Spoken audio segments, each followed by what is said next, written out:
Hello and welcome back. In this episode, we will see how to input the data in the last input data, but this one is not obligatory, it's just optional, but it will provide like a reduction in the uncertainty that we have during the matching, which is called static pressure tab. So in the previous videos, we hovered over the properties tab, the well pour, the production, and the last one would be the static pressure. So here you can input all the static pressures that you have. So in the same window or in the same module, I'm talking now about the RTA module, you can do the MPAL, you can as a gas flowing material balance or oil flowing material balance using the static point or using the flowing pressure doing the RTA. But for this example, as a simplicity, for simplicity, when you do, you don't have any static pressure.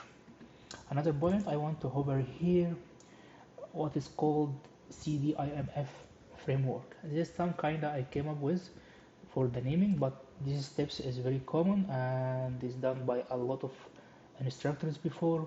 Our data during any workflow, it passes between or passes over 5 steps. The first one is to collecting the data from different sources. So the pressures are coming from, for our example, we'll have basically our pressure coming from the wellhead pressures. So it's like an operator, or if I have IoT devices over the wellheads. The second thing, if I didn't make any correction or make a diagnostic before or quality check for the data, I have a diagnostic plot inside any software, which in our case the RTA module. So I have to do like diagnostic plots to see if the data is makes sense to me or not.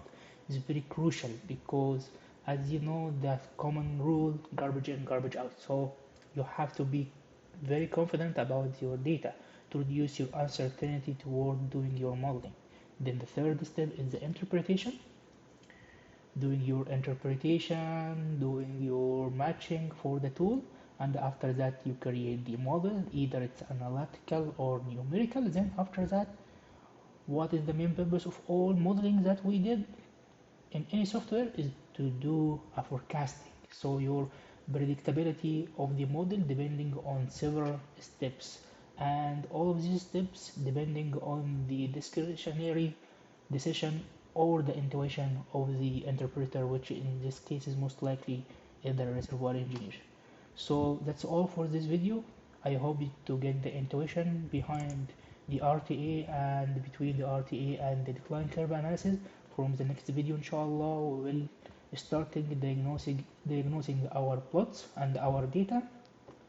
Thanks for watching this tutorial. If you found it useful, please like, share, and subscribe.